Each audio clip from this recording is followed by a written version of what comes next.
fix our defense budget, I'm gonna have to take all of it back with me. Valuable stuff. There's no submarines here. Yeah. Can you see me over all the stuff? All right, well, thank you very much.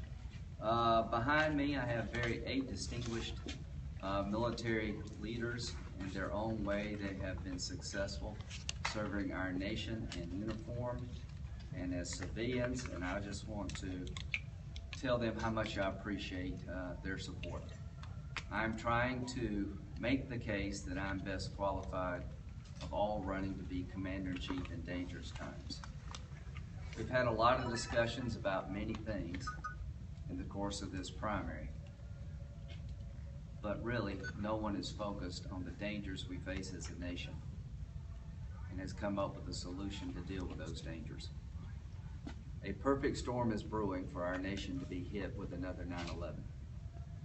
We have emboldened enemies, we have a weak president, a dysfunctional Congress, shaky allies, and we're reducing our defense capability all at the same time.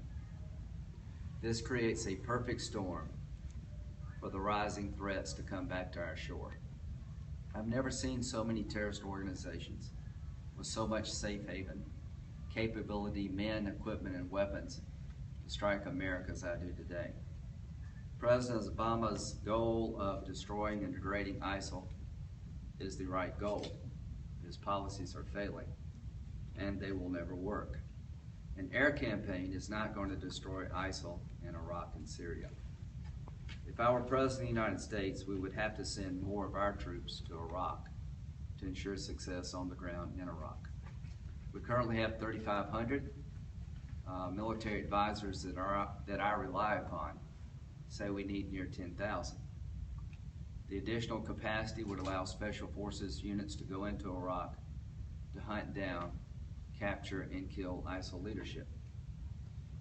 A couple of aviation battalions would allow a military advantage over ISIL that's not enjoyed today by the Iraqi security forces. A couple of aviation battalions of an Army attack helicopters would make a world of difference. More trainers at the battalion level rather than headquarters, so the Iraqi Army doesn't cut and run. Forward air controllers to make sure we're dropping bombs on the right people. If we do not add additional ground capacity in Iraq, ISIL will never be destroyed inside of Iraq, and Iraq will become a place from which we get attacked. But you can't fix Iraq without Syria. Syria is the most likely place that a new attack on our homeland would come from. We spent $500 million to train 60 people in Syria. This is not working. There is no plan to degrade and destroy ISIL in Syria where the headquarters exist. The Free Syrian Army has been decimated. 3 years ago, when it would have mattered, we could have helped those folks by a no-fly zone and train and equip them before the country had fallen so far apart. So if there's no army within inside of Syria to deal with ISIL, where would that army come from? It has to be, in my view, a regional army. There are 30 to 40,000 ISIL fighters inside of Syria. They cannot be defeated without a ground force. That ground force would consist of armies in the region, Saudi Arabia, Egypt, Turkey, and other regional armies would have to come together, and we'd have to be part of that regional force. We have capability they do not possess. If we're not part of that regional force, they could fail in our common goal of destroying ISIL inside of Syria. That would take somewhere between 5,000 and 10,000, depending on how large an army we could create. The army would have to go in together, destroy ISIL, pull the caliphate up by its roots, and hold the territory. It's going to be 10 times harder to deal with Syria than it is Iraq. I hope the American people understand that the way forward will not be easy, but I will come up with a plan as Commander-in-Chief to achieve the necessary goal of degrading and destroying ISIL. The good news for us is that most people in the region are not buying what these guys are selling. The bad news for us is we have no strategy to degrade and destroy ISIL, and you'll never be successful without an American ground component. Iran. Of all the threats we face as a nation, a bad nuclear deal with Iran is at the top. The Iranians have American blood on their hands. They've killed hundreds of Americans inside of Iraq with copper-tipped IEDs. We're about to give the Ayatollah a pathway to a bomb, a missile to deliver it, and money to pay for it. During the negotiations, the Iranians have destabilized 4 Arab capitals.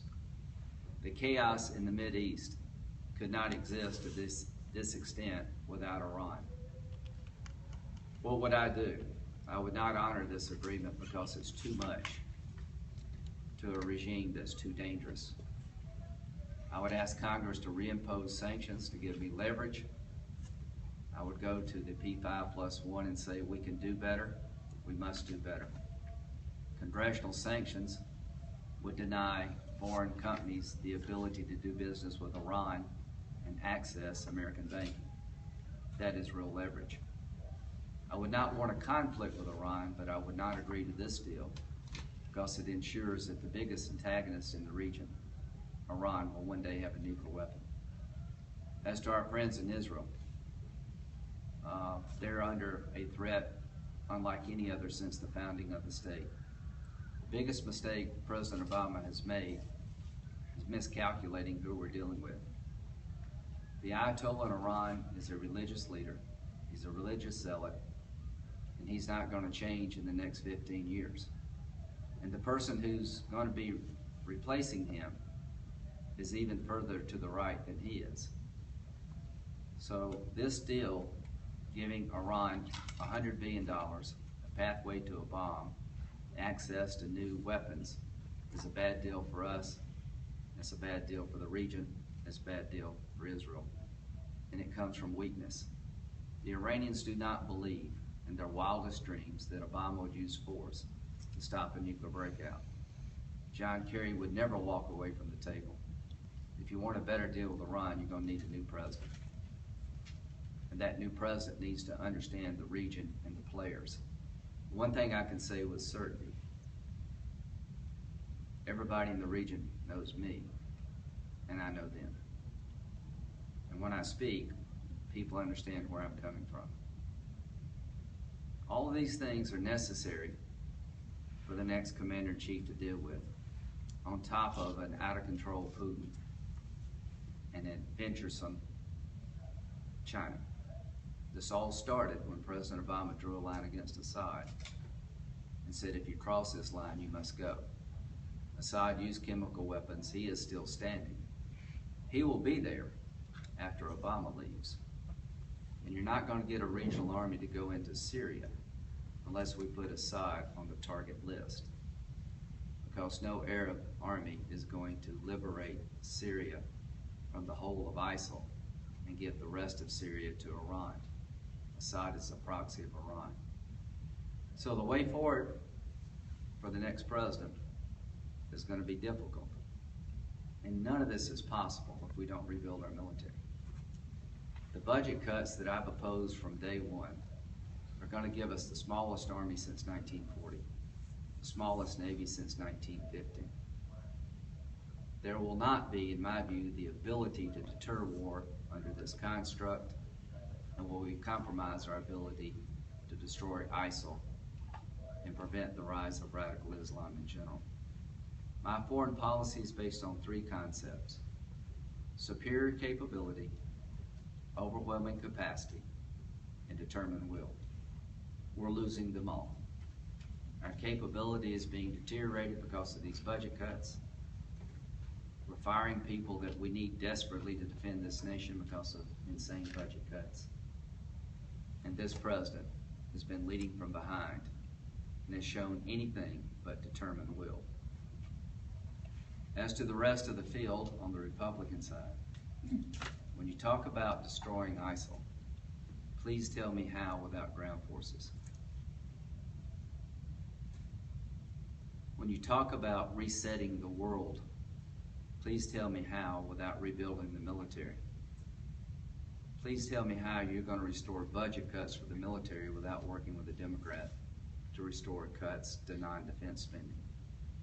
the FBI, the CIA, the Director of National Intelligence, the NSA, all of their budgets are being cut severely under sequestration. The ability to detect the next attack is being reduced as I speak. The ability to track lone wolves is being hurt by the budget cuts.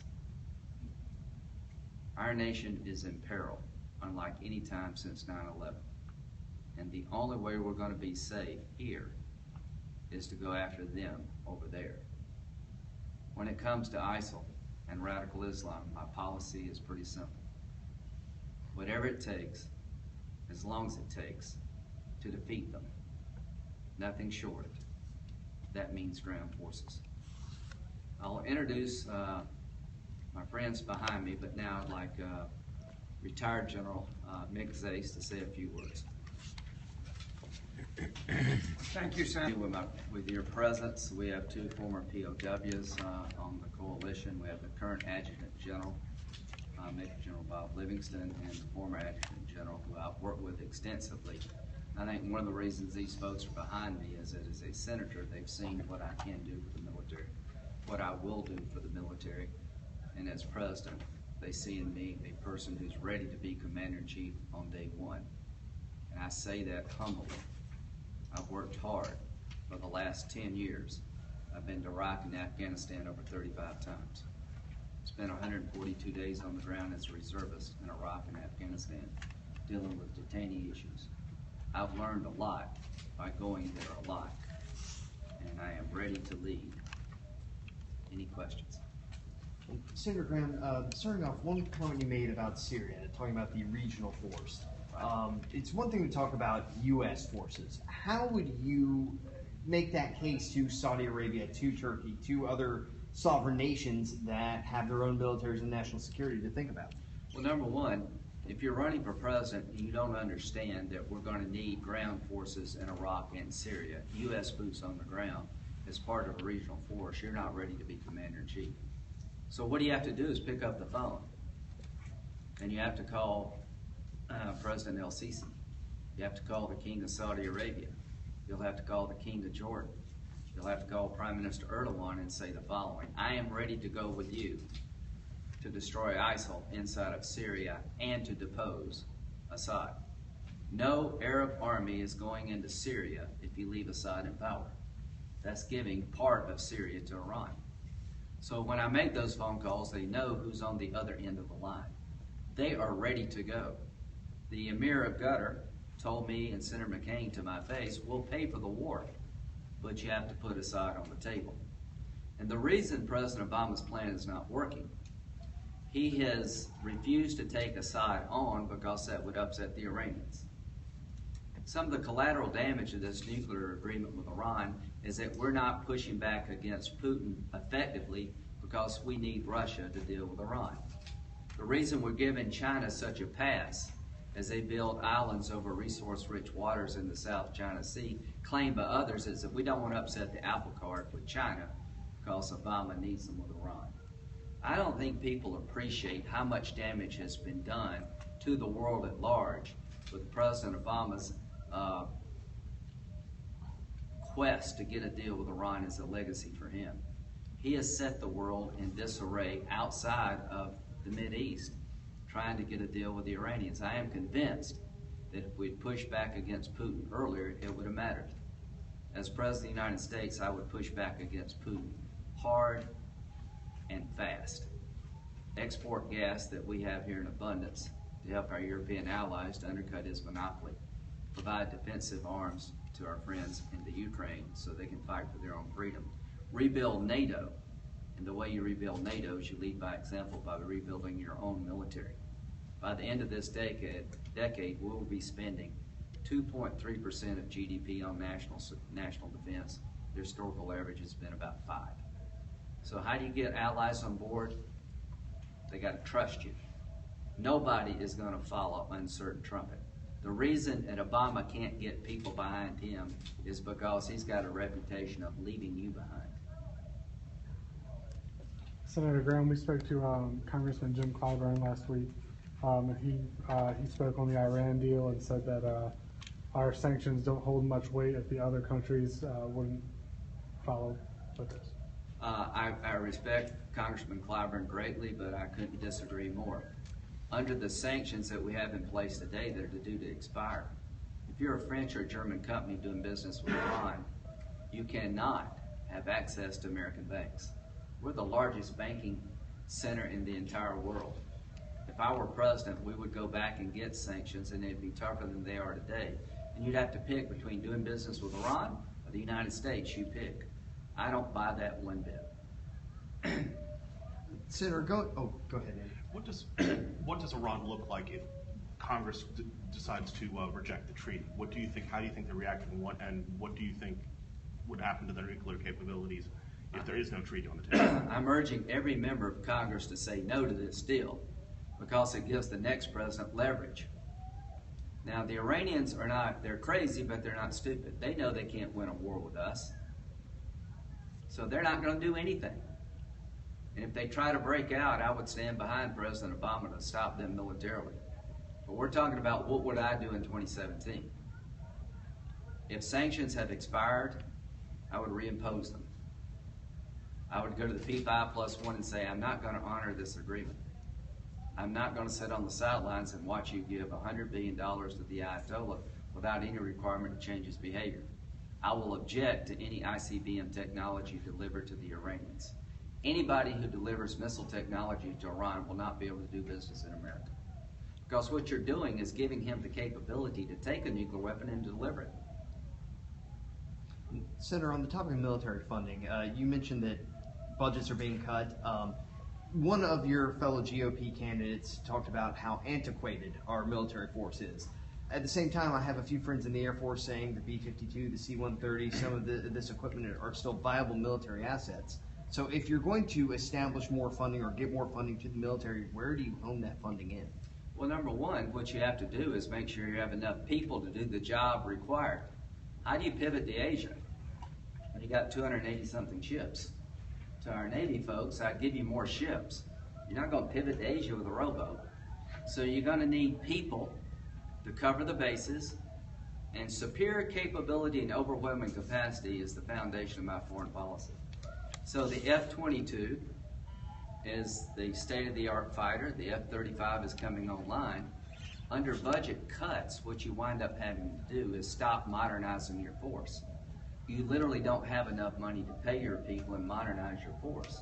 The war of tomorrow is going to be planned for and won today.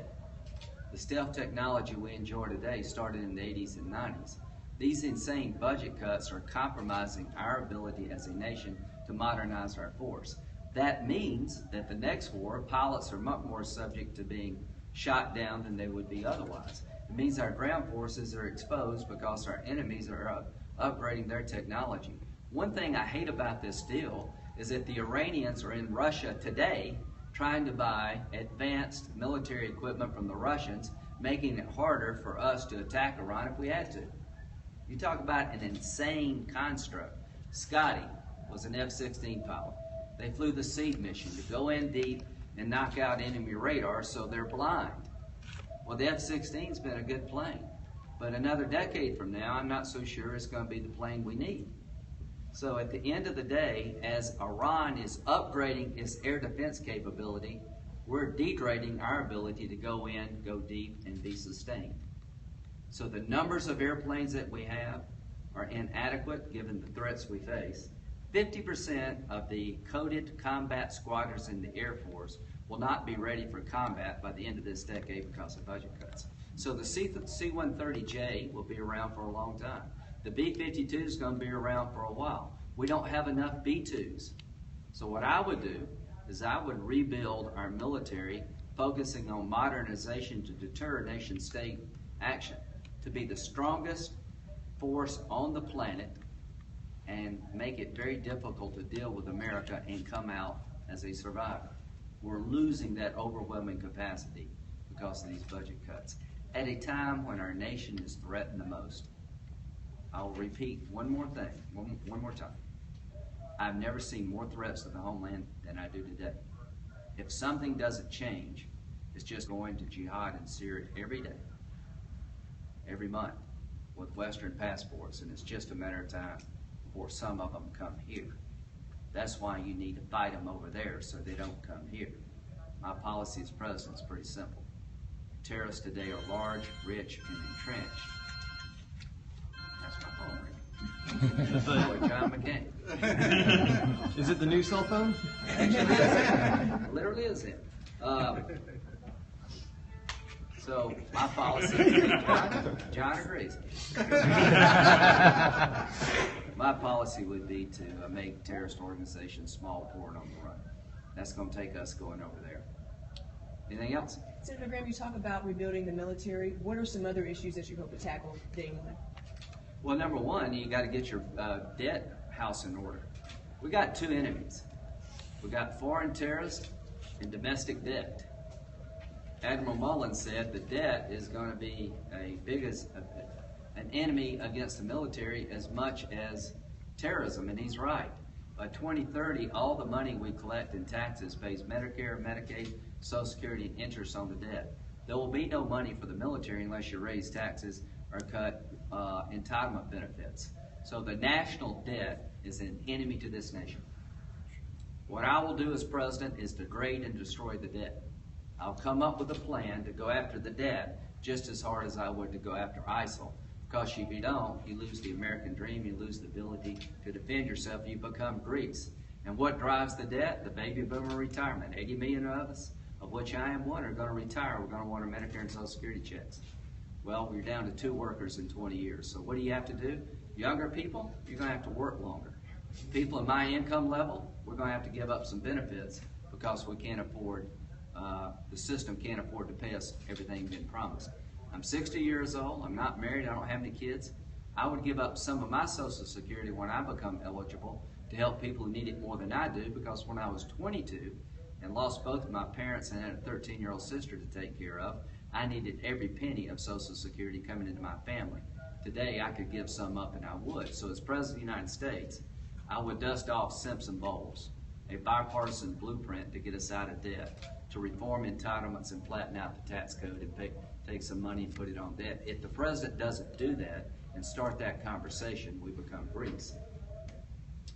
Senator Graham, Governor Rick Perry was actually here at this museum just a few weeks ago, and we heard recently that he suspended pay for his staff. How would you say your campaign is going so far? You've had the debate and everything. We're paying my staff. At the end of the day, I've learned something from the first debate. The substance was what I wanted to project. I made a challenge to every candidate. If you don't understand we need ground forces in Iraq and eventually Syria to destroy ISIL, you're not ready for the job. That kind of got overwhelmed by everything else that happened in the second debate. As our nation is under serious threat, the discussions and the debate are less than serious. We're talking about the dumbest things at the most critical time in modern American history. As our military deteriorates and as our enemies get bolder, our response is to talk about silly things, unrelated to how you defend this nation and get us out of debt. I hope that changes. And the day that changes is the day I rise. Because nobody has a better background to be President of the United States and Commander-in-Chief than I do. I've been busting my butt for the last decade to find out what's going on over there so I can deal with it here. And there's no one better able on day one to defend this nation than Lindsey Graham.